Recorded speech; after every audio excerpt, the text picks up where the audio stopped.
kami Metro. Ya, pemirsa, kita akan membahas lagi seperti apa sebetulnya jalannya pilkada serentak. Saya ke Pak Hadar lagi, Pak Hadar. Baik. Kalau bicara tadi si rekap ya, Ya. Saya terus terang belum membuka sih Pak, belum mengakses sendiri situsnya. Baik. Itu apakah memang situsnya tidak bisa diakses atau memang bisa diakses tapi tidak terlihat jelas misalnya hasil fotonya itu atau bagaimana? Tidak. Semua sudah dipersiapkan dan ini sudah diterapkan sejak beberapa pemilu sebelumnya, terutama Pilkada 2020. Itu dikenalkan sistem Sirekap di mana hasil perhitungan yang autentik di setiap TPS itu difoto dan kemudian dibaca dengan sistem AI-nya, hasilnya didapat dan ditabulasikan. Itu kan yang kemarin pas Pilpres dan Pileg menjadi masalah karena ada salah pembacaan itu loh Pak. Angka 0 jadi 8, jadi 8 jadi 0. Betul. Itu kan teknologi saja yang sebetulnya KPU sendiri keliru atau tidak siap menggunakannya gitu. Tetapi itu bukan berarti kemudian tidak akan mampu dibereskan, diperbaiki. KPU sendiri sudah mengatakan ini sudah diperbaiki, sudah lebih akurasinya secara publik di RDP di Komisi 2 disebutkan bahwa akurasinya udah 99,sekian%. Nyaris 100%. Iya. Nah, sekarang mari kita masuk. Ada itu Pilkada 2024 KPU Go ID. Nah, bisa dilihat di sana dan bisa dilihat semua pilkada dan semua TPS-nya. Untuk KPU DKI itu saya lihat tinggal 90 TPS lagi. 90 TPS di Jakarta? Di Jakarta yang datanya belum ada. Nah, jadi sebetulnya itu sudah dibaca oleh sistem mereka. Jadi tinggal itu ditabulasi saja. Untuk menunjukkan secara total di atas di DKI itu berapa. Pertanyaannya sekarang, kenapa KPU tidak membuka data ini gitu? Tidak membuka maksudnya bagaimana Pak? Saya kurang paham. Tadi kan Pak Hadar mengatakan itu semua sudah ada di situsnya. Yang dibuka sekarang hanya image C hasil setiap TPS. Foto yang diambil KPPS. Betul. Itu setiap TPS sudah ada? Sudah ada. Yang belum ada? Yang belum ada adalah hasil bacaan dari setiap TPS. Kemudian dari hasil bacaan itu digitasi ya, sudah keluar. Itu kan ditabulasi. Jadi kita akan bisa melihat bahwa kecamatan ini kemudian ditambahin di kota ini, kemudian seprovinsi DKI, kemudian dengan mengatakan masing-masing paslon mendapat berapa persen, berapa suaranya begitu, dengan diagram pie biasanya begitu. Pie chart. Itu tidak dilakukan lagi sekarang. Kenapa ya?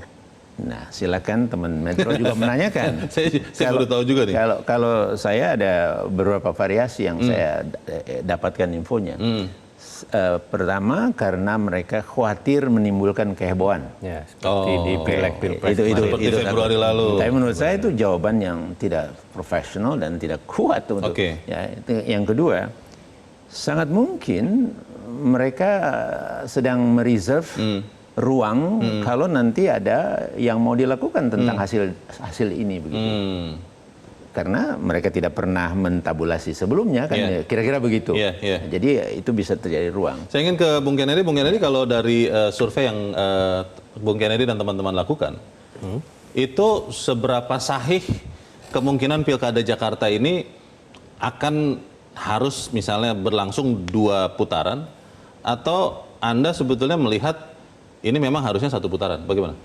Ya, kalau misalnya kita hanya berlandaskan pada hasil quick count, ya ini peluang 1 putaran dan 2 putaran sama-sama terbuka 50-50. Ya, kita tidak bisa mengambil konklusi karena angkanya ya tadi margin of error bisa turun 1% ke bawah, bisa naik 1% ke atas gitu. Begitu juga dengan lembaga-lembaga lain kan 50 koma gitu.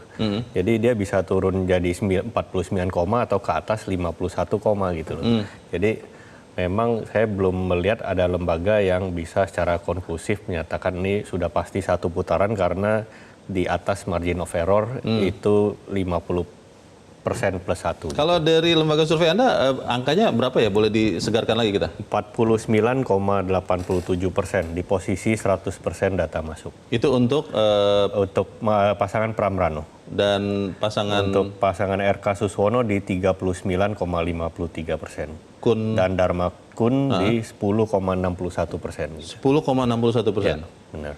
Oke. Dengan tadi Anda sudah katakan bahwa perbedaan ini mungkin adalah karena jumlah sampel ya? Ya, benar. Jumlah sampel yang dipakai? Kalau di indikator itu jumlah sampelnya ada 400 TPS. 400 TPS? Ya, benar. Yang lain-lain Anda tahu tidak? Beda-beda. Kalau tidak salah di LSI itu yang paling banyak gitu. Ada sampai 1000 TPS gitu. LSI hasilnya berbeda dengan Anda? Mirip 50, sekian juga. 50, saya lupa angka persisnya. Oke.